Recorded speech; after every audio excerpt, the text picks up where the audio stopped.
Good morning, Mackinac Race fans. I'm Dobbs Davis, giving you the final report and an overview of this year's 101st edition of the Bayview Mackinac Race.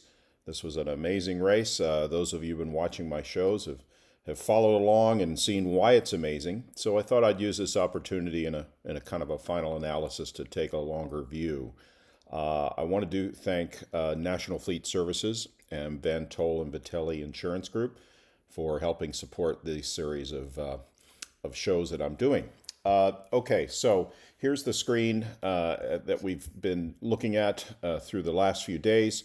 And what I wanted to do is go over once again where the boats were on the race course, both on the shore course and the Cove Island course. And then introduce kind of a new concept that we first looked at last year and looked at again this year, and that is scoring this race in a slightly different method. And then I'm going to wrap up the show today with looking at who's out there in the Ultramac race, those that passed Mackinac Island and went on to race to Chicago. So let's start with Cove Island. This will all look familiar. Fast start at the south end of the lake, very fast up to the turning gate at Cove Island. And then the fleet starts to go upwind and fetch a little bit. Some are faster than others, but that's more or less the track they take to the finish. Now, with this concept called weather routed scoring, instead of using a course model that I had shown to everybody in a show a few days ago, we use the polars for each of the boats on the race, and these polar performance curves and data come from the measurements of the boat and their ORC certificates. And then if you use a grid file of weather to route those boats on this course, you can get a predicted elapsed time for them to have completed the course. This was an option for scoring this year. It wasn't activated because the conditions for its use were not quite met to the satisfaction of the Mackinac Race Authority. However, we did run it and have run it in what's called shadow scoring, so we can have a look. So what happens with this method is that actually I'll go to, here we go. All the boats on the Cove Island course, this is the complete list, they're routed. And in this case, the grid file used was a GFS grid file, a GFS model. Any of you who know anything about weather routing or use of weather and looking at models will be familiar with this particular model. There's several different model options. GFS was chosen, so that's outlined here in this output. But this is a table of values that shows that which boats are predicted to finish the race, and these are their predicted elapsed times on the race. From these predicted elapsed times, using the GFS router and the predictions of the wind over that race course, we can derive ratings. So with predicted elapsed times, we can then get time-on-time ratings and then score the race that way. So it's a very simple concept. There are some nuances to how it's used, but that's the concept.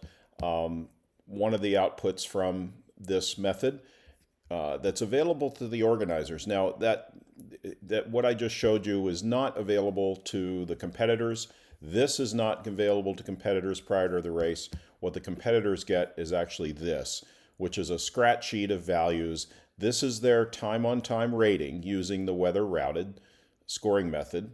And in this list, for the Cove Island group, slowest rated boats are on the top, fastest rated boats are on the bottom. This is quite a handy tool, by the way, because you click this button, it's an HTML file. You click this button and you get what the corrected times are, the time allowances are, as a function of elapsed time on the course. So 600 minutes is 10 hours, 300 minutes, 5 hours, and so on. It's actually quite a cool file because you can edit these. So Instead of 10 hours, I want to say 24 hours. 24 hours is 1440 minutes. And then this automatically populates with the figures. So by using bad habits, let's say, as a scratch boat, you're sailing on bad habits and you want to know how much time you owe bad whiskey. In 24 hours, it's 8 minutes and 13 seconds. So if they finish within 8 minutes and 13 seconds, sorry, if you finish within 8 minutes and 13 seconds of them because they rate faster, you would defeat them on corrected time.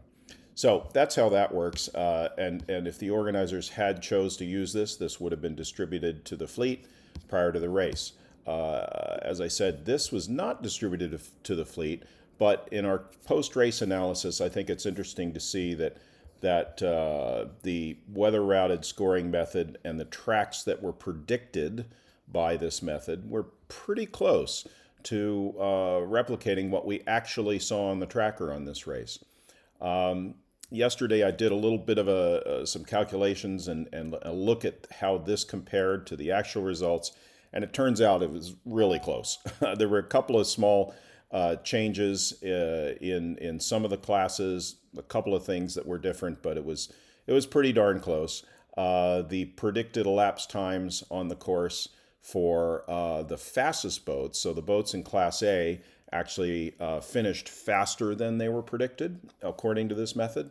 And the other slower boat classes were slightly less, but it was within 3 to 5%. Really not a big change. So I thought that was interesting. If we look over, actually, let's shift over to the shore course. And looking at the shore course, any of you that have been following these shows, you've seen this possibly ad nauseum, but we're going to use it once again to just refresh our memory on what this looked like. More or less a drag race, wind out of the west-southwest. Then there was a transition zone there where the breeze shifted to the northwest and west briefly.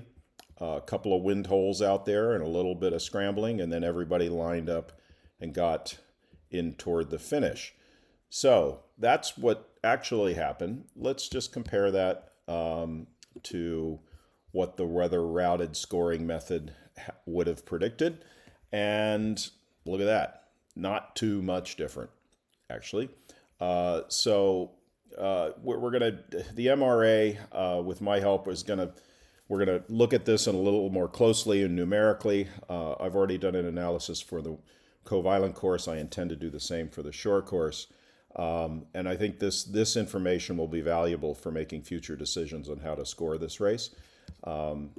This is the shore course list, and these were the projected elapsed times for the boats on that course. Chico 2 and Warsaw, 2 turbo 1D35s, fastest rated boats in the course. They were expected to finish in 28 and a half hours roughly.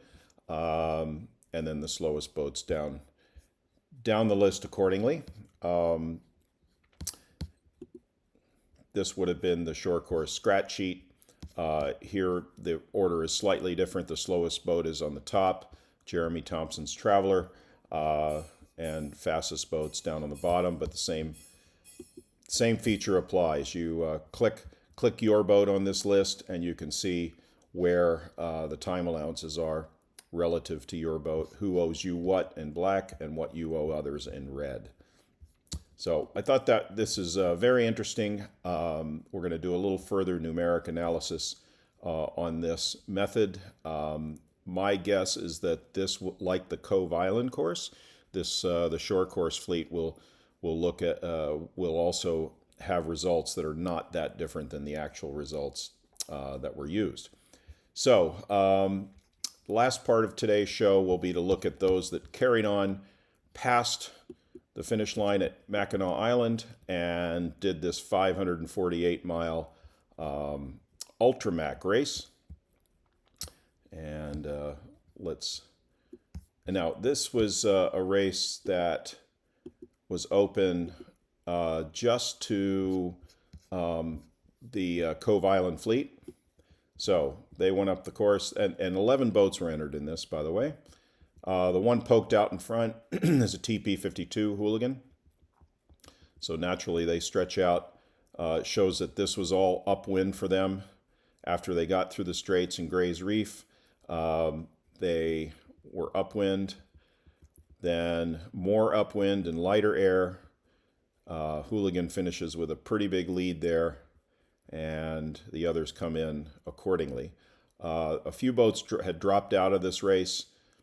Some had, one of them had some damage to a mainsail. The other two, I'm not sure, but they, of course, are all getting ready for the Chicago Mac race that starts just in a couple of days. Actually, the cruising fleet starts tomorrow, Friday.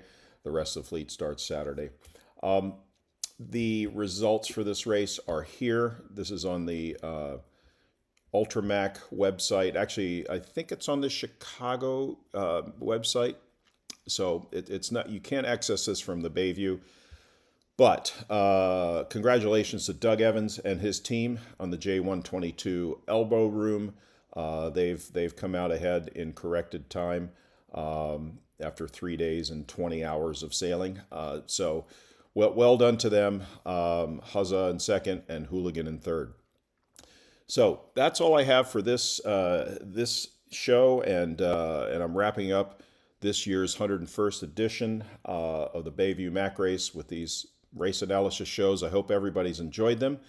And I want to thank again National Fleet Services and VanTol and Vitelli for their support of these shows. I want to thank you all for tuning in. Hope these were enjoyable and informative. And for now, I'm going to sign off. I'm Dobbs Davis.